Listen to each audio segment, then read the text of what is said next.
Hello. మన insurance policy విషయంలో మనం పాలసీ తీసుకున్నప్పుడు insurance companies SS Rajamouli movie ఉన్నంత గ్రాండ్ గా మనకి ప్రామిసెస్ చేస్తాయి.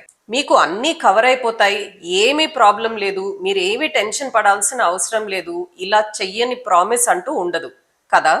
కానీ నిజంగా క్లెయిమ్ వచ్చినప్పుడు మనకు అర్థమవుతుంది అందులో ఎన్ని లిమిటేషన్స్ ఉన్నాయి అని. అవునా? మేము అన్నీ చూసుకుంటాం అని మనకు చెప్పిన ఇన్సూరెన్స్ కంపెనీస్ ఫైనల్ గా క్లెయిమ్ టైంలో మీరే సంతకం పెట్టారు, ఇందులో ఈ లిమిటేషన్ ఉంది, రూమ్ రెంట్ క్యాపింగ్ ఉంది, మీరు కో పేమెంటే తీసుకున్నారు, ఇలా రకరకాల విషయాలు మనకు చెప్తారు. అప్పుడు మనకు అనిపిస్తుందండి ఈ ఇన్సూరెన్స్ కంపెనీస్ చేసేదంతా పచ్చి మోసం అని. కానీ ఇది కేవలం ఇన్సూరెన్స్ కంపెనీస్ చేసే మోసమే అంటారా? ఇందులో మన తప్పేమీ లేదంటారా? ఒక్కసారి ఆలోచించండి. పాలసీ ఫామ్ సైన్ చేసేటప్పుడు మనం బేసిక్ డీటెయిల్స్ అన్నా చెక్ చేసుకున్నామా? ప్రీమియం తక్కువగా ఉంది కదా అని కో పేమెంట్కి వెళ్ళిపోవటమో, తక్కువ అమౌంట్కి ఇన్సూరెన్స్ తీసుకోవటమో, ఇలాంటి మిస్టేక్స్ మనం కదా చేస్తుంది. ఇది నేను ఊరికే చెప్పట్లేదండి. వన్ ఆఫ్ అవర్ సబ్స్క్రైబర్స్ నాకు ఒక పెద్ద మెసేజ్ పెట్టారు కొన్ని రోజుల క్రిందట. ఆ మెసేజ్ నేను ఇక్కడ పేస్ట్ చేస్తున్నాను, మీరు ఒకసారి చూడొచ్చు. వాళ్ళ దగ్గర బంధువుల్లో ఒక ఆయన ఇంటికి వెళుతుంటే రోడ్ యాక్సిడెంట్ అయిందంట. ఆటోలో వెళ్తుంటే ఆటో బోల్తా పడి మేజర్ రోడ్ యాక్సిడెంట్ అయిందంట. ఇంజురీస్ చాలా సీరియస్ గా అవటం వల్ల ఇమ్మీడియట్ గా సర్జరీ చేయాల్సి వచ్చిందంట. వాళ్ళ దగ్గర ఇన్సూరెన్స్ కవర్ ఉంది, కానీ సఫిషియంట్ అమౌంట్ కి ఇన్సూరెన్స్ లేదు. అదే టైంకి వాళ్ళ దగ్గర రెడీగా క్యాష్ కూడా లేదు. తప్పని పరిస్థితి కాబట్టి, ఎమర్జెన్సీ కాబట్టి వాళ్లకున్న పొలంలో కొంత భాగం పొలం అమ్మాల్సి వచ్చింది. చిన్న ఊరు కదండి, ఇమీడియట్ గా క్యాష్ కావాలి అని ఆ ఊర్లో ఉన్న పొలిటీషియన్ దగ్గరికి వెళ్తే క్యాష్ నేను అరేంజ్ చేస్తాను, కావాల్సిన డబ్బులంతా నేను ఇస్తాను అని ఆ పొలిటీషియన్ ప్రామిస్ చేశారు. కానీ ఆ పొలం నా పేరు మీద రాసేయండి, మిగతావన్నీ తర్వాత చూసుకుందాం అని అన్నారంట. ఆ రోజు పరిస్థితి అలాంటిది, వాళ్ళకి ఆలోచించే టైం కూడా లేదు. ఆ పొలం ఆ పొలిటీషియన్ కి ఇచ్చేయవలసి వచ్చింది చాలా తక్కువ రేటుకి. ఇది జరిగి ఇప్పటికి 6-7 సంవత్సరాలు అయిందంటండి. ఇప్పుడు ఆ పొలం రేటు మూడింతలు అయిందంట. ఆయన చాలా బాధపడుతూ ఈ విషయం మెసేజ్ చేసి చెప్పారు. సరైన అమౌంట్ కి ఇన్సూరెన్స్ చేసుకుని ఉంటే, చేతిలో కాస్త అమౌంట్ ఉండుంటే బంగారం లాంటి పొలాన్ని పోగొట్టుకోవాల్సిన అవసరం వచ్చేది కాదు కదా. ఇప్పుడు నేను చెప్తున్న ఏ విషయము మిమ్మల్ని భయపెట్టడానికి చెప్పట్లేదండి. వన్ ఆఫ్ అవర్ సబ్స్క్రైబర్ పంపించిన మెసేజ్. ఇన్ఫాక్ట్ మనం గమనించి చూసుకుంటే మన చుట్టుపక్కల కూడా ఇలాంటి చాలానే జరుగుతాయి. అవేర్నెస్ కోసం మనం డిస్కస్ చేసుకుంటున్నాం. మీ దగ్గర ఇన్సూరెన్స్ పాలసీ ఉందా? ఒకవేళ మీ దగ్గర ఇన్సూరెన్స్ పాలసీ ఉంటే ఏ కంపెనీలో తీసుకున్నారు, అలానే మీ కవర్ ఎంత, కామెంట్స్ లో మెన్షన్ చేయండి. మన కమ్యూనిటీ మెంబర్స్ వాళ్ళకి తెలిసిన విషయాలు వాళ్ళు కూడా షేర్ చేసుకుంటారు. ఇప్పుడు నేను చెప్పిన ఈ ఇన్సిడెంట్ అనే కాదు, చాలా ఇళ్లలో పెద్దవాళ్ళు ఉంటారు, వయసు అయిన వాళ్ళు ఉంటారు. స్పెషల్లీ మన పేరెంట్స్ అనుకోండి, వయసు పెరిగే కొద్దీ కాంప్లికేషన్స్ కూడా పెరుగుతూనే ఉంటాయి. ఈ రోజుల్లో బీపీ, షుగర్ లాంటివి అయితే కామన్ గా ప్రతి ఇంట్లో కనీసం ఒక్కళ్ళకైనా ఉంటుంది కదా. అలాగే పెద్ద పెద్ద ఇష్యూస్ అండి, చాలా మంది సడన్ గా హార్ట్ అటాక్ వచ్చిందని హాస్పిటల్లో అడ్మిట్ అవుతారు. ఒక్కసారి హాస్పిటల్లో అడ్మిట్ అయితే అది ఎంత ఖర్చో మనందరికీ తెలిసిన విషయమే. ముఖ్యంగా పెద్దవాళ్ళకి ప్రీమియం ఎక్కువగా ఉంటుంది అని చాలా మటుకి ఇన్సూరెన్స్ తీసుకోరండి. ఒకవేళ తీసుకున్నా సఫిషియంట్ అమౌంట్ కి తీసుకోరు. ఇప్పుడు నేను ఒక సింపుల్ క్యాలిక్యులేషన్ మీకు చెప్తాను చూడండి. మన ఇన్ఫ్లేషన్ 6 to 7% పెరుగుతుంది. కానీ మీకు తెలుసా, హెల్త్ ఇన్ఫ్లేషన్ షాకింగ్లీ 14% పెరుగుతుంది. అంటే లాస్ట్ ఇయర్ ఏదైనా ఒక పర్టికులర్ ఇష్యూ కోసం 1,00,000 ఖర్చు అయింది అని అనుకుంటే, ఈ సంవత్సరం అదే ట్రీట్మెంట్ కి 1,14,000 ఖర్చు అవుతుంది. వచ్చే సంవత్సరానికి 1,30,000 రూపీస్ ఖర్చు అవుతుంది. 14% చప్పున హెల్త్ ఇన్ఫ్లేషన్ పెరిగిపోతుంది. సో ఒక్క హాస్పిటలైజేషన్ చాలు కదా మన ఫైనాన్సెస్ అన్ని తలకిందులైపోవటానికి. ఒక్కసారి ఆలోచించండి, పెద్దవాళ్ళకి ప్రీమియం ఎక్కువే, కానీ మనం పే చేయవలసిన హాస్పిటల్ బిల్స్ తో కంపేర్ చేసుకుంటే ఇది చాలా చిన్న amount. One most important thing అండి, మనలో చాలా మంది చేసే మిస్టేక్, ఇన్సూరెన్స్ పాలసీ ఉంది కదా అని అనుకుంటాం, కానీ ఆ ఇన్సూరెన్స్ పాలసీ మన సిచ్యుయేషన్స్ కి, మనకు ఉన్న డిసీజెస్ కి మనకి తగ్గట్టుగా మనం పాలసీ తీసుకున్నామా? ఇది మనం ఎలా చెక్ చేసుకోవాలి? ఇండియాలో కొన్ని టెన్స్ ఆఫ్ కంపెనీస్ ఉన్నాయి, కొన్ని హండ్రెడ్స్ ఆఫ్ ఇన్సూరెన్స్ పాలసీస్ ఉన్నాయి. మనకి ఏ పాలసీ సూట్ అవుతుంది అని మనం ఎలా సెలెక్ట్ చేసుకోవాలి? అన్నిటికన్నా మోస్ట్ ఇంపార్టెంట్ అండి, క్లెయిమ్ వచ్చినప్పుడు ఇన్సూరెన్స్ కంపెనీస్ ఎలా బిహేవ్ చేస్తుందో మనందరికీ తెలిసిన విషయమే. అప్పుడు మనకి సపోర్ట్ చేసేది ఎవరు, మన తరపున నుంచునేది ఎవరు? మనకి ఒక ప్రాపర్ సపోర్ట్ సిస్టమ్ ఉంటే ఆ ఎమర్జెన్సీ టైంలో మనకి చాలా రిలీఫ్ ఉంటుంది కదా. యూజువల్ గా క్లెయిమ్స్ టైంలో ఇన్సూరెన్స్ అడ్వైజర్సే మనకి హెల్ప్ చేస్తారండి. కానీ సంవత్సరాల తర్వాత మనం ఇన్సూరెన్స్ ని క్లెయిమ్ చేయాల్సి వస్తే మనం ఒక పర్సన్ మీద డిపెండ్ అవటం ఎంత డేంజరస్. ఆ పర్సన్ కాంటాక్ట్ మన దగ్గర ఉండొచ్చు, ఉండకపోవచ్చు. లేదా వాళ్ళు వేరే కెరియర్ తోనో వేరే లైఫ్ లోనో బిజీగా ఉండొచ్చు. ఇలా ఒక పర్సన్ మీద డిపెండ్ అయ్యే కన్నా మనం ఒక ప్రాసెస్ మీద ఒక సిస్టమ్ మీద డిపెండ్ అయితే అది మనకి ఎప్పుడైనా బెటర్ కదా. ఇక్కడ నాకు పర్సనల్ గా యూస్ఫుల్ అనిపించిన ప్లాట్ఫామ్ డిటో ఇన్సూరెన్స్ ప్లాట్ఫామ్ అండి.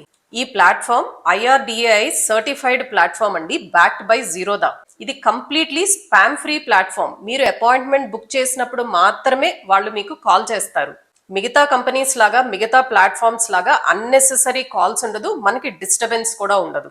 చూడండి, చాలా మంది ఇన్సూరెన్స్ పాలసీ అమ్మేస్తారు, కానీ క్లెయిమ్ వచ్చినప్పుడు మనకి పెద్దగా సపోర్ట్ చేయరు. కానీ డిట్టో టీం వాళ్ళు పేపర్ వర్క్ దగ్గర నుంచి క్లెయిమ్ వచ్చినప్పుడు క్లెయిమ్ సపోర్ట్ వరకు వాళ్ళు మనతోనే ఉంటారు. అవసరమైతే ఇన్సూరెన్స్ కంపెనీతో మన తరపున వాళ్ళు మాట్లాడతారు. యాజ్ ఎ ఫస్ట్ స్టెప్ అసలు మనం ఏ పాలసీ తీసుకోవాలి, మనం ఉన్న పాలసీ కరెక్టా కాదా, ఇలాంటి వాటిలో వాళ్ళు పాలసీని కంపేర్ చేస్తారు. మన నీడ్స్ కి తగ్గట్టు ఏ పాలసీ మనకి సూట్ అవుతుందో వాళ్ళు మనకి సజెషన్స్ ఇస్తారు. బట్ ఫైనల్ డెసిషన్ మాత్రం మనదేనండి. చూడండి, మనం ఎప్పుడైనా పాలసీ తీసుకునేటప్పుడు మంచి అడ్వైజర్ ఉండటం చాలా ఇంపార్టెంట్. నా ఉద్దేశంలో ditto is a very reliable platform. చూడండి, ఇప్పుడు మనం ఈ వీడియోలో డిస్కస్ చేసుకుంటున్న చెక్ పాయింట్స్ అన్నిటిని ఒకసారి చూడండి. ఆ తర్వాత మీకు టైం ఉన్నప్పుడు, మీకు కంఫర్టబుల్ గా ఉన్నప్పుడు డిటో వెబ్సైట్ లోకి వెళ్ళి ఫ్రీ అపాయింట్మెంట్ బుక్ చేసుకోండి. మీరు ఏ టైం అయితే సెలెక్ట్ చేసుకున్నారో ఆ టైంకే వాళ్ళు మీకు కాల్ చేస్తారు. మీ రిక్వైర్మెంట్స్ ఏంటో వాళ్ళకి చెప్పండి, వాళ్ళు మీకు ప్రాపర్ గైడెన్స్ ఇస్తారు. ఒకవేళ మీకు నచ్చలేదనుకోండి, మీరు డ్రాప్ అయిపోవచ్చు. మీకు ఫాలో అప్ కాల్స్ అని మళ్ళీ మళ్ళీ తిరిగి కాల్ చేయటం ఇలాంటివేమీ ఉండవు. స్పామ్ ఫ్రీ ప్లాట్ఫామ్ అని మనం అనుకున్నాం కదా, సో మీకు డిస్టర్బెన్స్ అనేది ఏమీ ఉండదు. సో మీరు కొత్త ఇన్సూరెన్స్ పాలసీ తీసుకోవాలి అని అనుకున్నా, లేదా ఉన్న ఇన్సూరెన్స్ పాలసీని వేరే పాలసీకి పోర్ట్ చేసుకోవాలి అని అనుకున్నా, మీ ప్రజెంట్ రిక్వైర్మెంట్ ని బట్టి, మీ ప్రజెంట్ హెల్త్ కండిషన్స్ ని బట్టి మీకున్న డౌట్స్ అన్ని క్లారిఫై చేసుకోవాలి అని అనుకుంటే కింద డిస్క్రిప్షన్ లో నేను వీళ్ళ వెబ్సైట్ లింక్ ఇచ్చాను. ఆ లింక్ మీద క్లిక్ చేసి మీరు ఫ్రీ అపాయింట్మెంట్ బుక్ చేసుకోవచ్చు. ఇన్సూరెన్స్ పాలసీ తీసుకునేటప్పుడు మనం చూడవలసిన కొన్ని చెక్ పాయింట్స్, ముఖ్యంగా పెద్దవాళ్ల కోసం మీరు ఇన్సూరెన్స్ పాలసీ తీసుకుంటుంటే ఈ చెక్ పాయింట్స్ ని ఒక్కసారి చెక్ చేసుకోండి. మీ దగ్గర ఆల్రెడీ ఇన్సూరెన్స్ ఉన్నా కూడా ఇప్పుడు మనం డిస్కస్ చేసుకుంటున్న పాయింట్స్ అన్ని మీ ఇన్సూరెన్స్ పాలసీలో ఉందా లేదా అని ఒకసారి గమనించుకోండి. బికాస్ క్లెయిమ్ వచ్చిన తర్వాత మనకి ఫుల్ అమౌంట్ రాలేదు అనుకోవటం కన్నా ముందుగా జాగ్రత్త పడటం బెటర్ కదా. The very first point, claim settlement ratio. మీరు ఇన్సూరెన్స్ పాలసీ ఎంత బెస్ట్ పాలసీ తీసుకున్నా ఆ ఇన్సూరెన్స్ కంపెనీకి క్లెయిమ్ సెటిల్మెంట్ రేషియో బాగాలేకపోతే what is the point of policy అండి. 90% ప్లస్ క్లెయిమ్ సెటిల్మెంట్ రేషియో ఉన్న పాలసీ తీసుకుంటే మనం సేఫ్ గా ఉంటాం. ఈ డేటా మనం ఎక్కడ చూడాలి? IRDAI వెబ్సైట్ లోకి వెళ్ళి మీ దగ్గర ఉన్న ఇన్సూరెన్స్ పాలసీస్ లేదా మీరు తీసుకోవాలనుకుంటున్న ఇన్సూరెన్స్ పాలసీ కంపెనీ నేమ్ ఇస్తే మీకు వాళ్ళ క్లెయిమ్ సెటిల్మెంట్ రేషియో ఏంటో క్లియర్ గా కనిపిస్తుంది. ఒక్క విషయం గుర్తుపెట్టుకోండి, ఇన్సూరెన్స్ కంపెనీస్ చేసేది కూడా బిజినెసే. ప్రతి క్లెయిమ్ ని వాళ్ళు అప్రూవ్ చేయరు. అందుకే మనం డాక్యుమెంట్స్ ఎప్పుడు క్లియర్ గా పెట్టుకోవాలి. పాలసీలో ఉన్న టర్మ్స్ అండ్ కండిషన్స్ ని మనం ప్రాపర్ గా అర్థం చేసుకోవాలి. ప్రతి సంవత్సరం మనం ప్రీమియమ్స్ కడతామండి, కానీ క్లెయిమ్ వచ్చినప్పుడు మనకి సెటిల్ అవ్వలేదు, రిజెక్ట్ అయిందంటే అది మనకి ఎంత బాధగా అనిపిస్తుంది. దట్టు ఎమర్జెన్సీలో ఉన్నప్పుడు మరింత బాధగా అనిపిస్తుంది కదా. సో మీ insurance company claim settlement ratio ఎలా ఉంది అన్నది తప్పకుండా చెక్ చేసుకోండి. అనదర్ ఇంపార్టెంట్ వన్ అండి, నెట్వర్క్ హాస్పిటల్స్. యూజువల్ గా ఇన్సూరెన్స్ కంపెనీస్ మాకు 10,000 ప్లస్ హాస్పిటల్స్ తో మాకు టైఅప్ ఉంది ఇలా వాళ్ళు అడ్వర్టైజ్ చేస్తారు. కానీ ఇక్కడ మనకి ఇంపార్టెంట్ ఏంటంటే మనం ఉంటున్న ఏరియాలో, మనం ఉంటున్న సిటీలో, మనం ఉంటున్న టౌన్ లో మనం అనుకుంటున్న హాస్పిటల్స్ వాళ్ళ లిస్ట్ లో ఉన్నాయా లేదా అన్నది మనం చెక్ చేసుకోవాలి. మన చుట్టుపక్కల దగ్గరలో ఉండే హాస్పిటల్స్ తో వాళ్ళకి టైఅప్ ఉందా లేదా అన్నది మనం చెక్ చేసుకోవాలి కదా. సో ఈ విషయాన్ని మిస్ చేయొద్దు. Next one is room rent capping. Room రెంటే కదా అని మనం అనుకుంటామండి, కానీ అలా కాదు. మీ పాలసీలో రూమ్ రెంట్ క్యాపింగ్ ఉంటే మీకు అయిన హాస్పిటల్ బిల్లో కూడా మీరు క్లెయిమ్ చేసేటప్పుడు మీ క్లెయిమ్ అమౌంట్ ప్రపోర్షనేట్ గా తగ్గిపోతుంది. మీకు రూమ్ రెంట్ క్యాపింగ్ ఉంది కాబట్టి మీకు ఫుల్ క్లెయిమ్ రాదు. ఇది కూడా ఒకసారి చెక్ చేసుకోండి. అలానే డిసీజ్ సబ్లిమిట్ అండి. కొన్ని స్పెసిఫిక్ డిసీజెస్ కి కొన్ని స్పెసిఫిక్ పాలసీస్ లో లిమిట్ పెడతారు. మనకనే కాదండి, స్పెషలీ మనం పేరెంట్స్ కి పాలసీ తీసుకునేటప్పుడు హార్ట్ రిలేటెడ్ దానికి, క్యాట్రాక్ట్ రిలేటెడ్ దానికి, కొన్ని నీ సర్జరీస్ లాంటి దానికి, ఇలాంటి వాటికి సబ్లిమిట్స్ ఉంటాయి.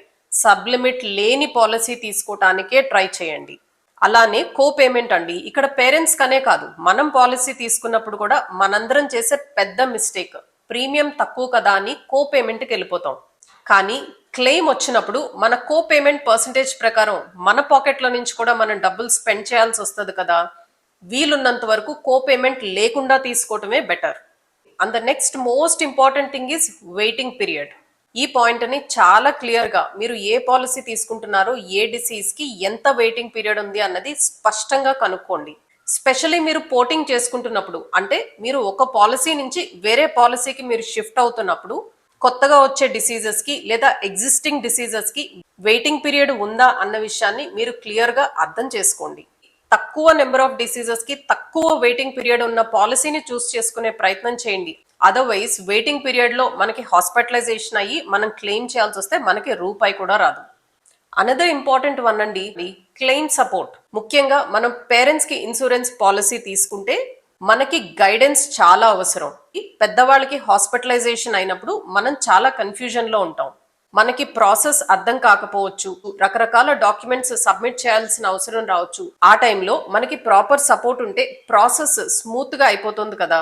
ఇలాంటి టైంలోనే డిటో ఇన్సూరెన్స్ ప్లాట్ఫామ్ లాంటి వాళ్ళు మనకి సపోర్ట్ చేస్తారు. అలానే చాలా కంపెనీస్ నో క్లెయిమ్ బోనస్ ఇస్తుందండి. మనం హెల్దీగా ఉంటే మనం పాలసీ క్లెయిమ్ చేసుకోకపోతే మనకి కొంత బోనస్ అమౌంట్ వస్తుంది. ఇది అన్ని కంపెనీస్ ఒకేలాగా ఇవ్వదు, కంపెనీ టు కంపెనీ డిఫర్ అవుతుంది. అది కూడా ఒకసారి అర్థం చేసుకుని నో క్లెయిమ్ బోనస్ బెటర్ గా ఉండే పాలసీ మనం తీసుకుంటే మన పాలసీ అమౌంట్ కూడా కొన్ని సంవత్సరాలు అయినప్పటికీ చక్కగా ఇంక్రీజ్ అవుతుంది. ఇది లాంగ్ టర్మ్ లో చాలా యూస్ఫుల్ అండి. చూడండి, ఇప్పుడు మీరు ఈ విషయాలన్నీ, ఈ చెక్ పాయింట్స్ అన్ని అర్థం చేసుకుంటున్నారు. కానీ మన ఫ్రెండ్స్ లో, మన ఫ్యామిలీలో, మనకి చాలా దగ్గరైన వాళ్ళల్లో చాలా మందికి ఈ విషయాల్లో అవేర్నెస్ లేకపోయి ఉండొచ్చు కదా. మనకనే కాదండి, స్పెషలీ ఇంట్లో పెద్దవాళ్ళు ఉన్నారు అని అనుకున్నప్పుడు ఇలాంటి విషయాలు మనం అందరితో షేర్ చేసుకుంటే మంచిదే కదా. Sharing is caring. సో ఈ వీడియోని మీ ఫ్రెండ్స్ తో, ఫ్యామిలీస్ తో కూడా షేర్ చేసుకోండి. మీ ఇంట్లో పెద్దవాళ్ళు ఉంటే వాళ్ళకి మీరు పాలసీ తీసుకున్నారా లేదా, ఏ కంపెనీ పాలసీ మీరు తీసుకున్నారు అన్నది కూడా కామెంట్స్ లో మెన్షన్ చేయండి. ఒక్క హాస్పిటల్ బిల్ మన సేవింగ్స్ ని డిస్టర్బ్ చేయకూడదు కదా. మీరు ఒక honest spam free insurance help కోసం చూస్తూ ఉంటే డిట్టో వెబ్సైట్ లోకి వెళ్ళి మీ ఫ్రీ అపాయింట్మెంట్ ని బుక్ చేసుకోండి. లింక్ డిస్క్రిప్షన్ లో ఉంది.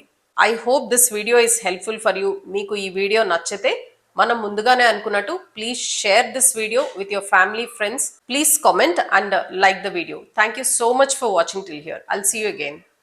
Bye bye.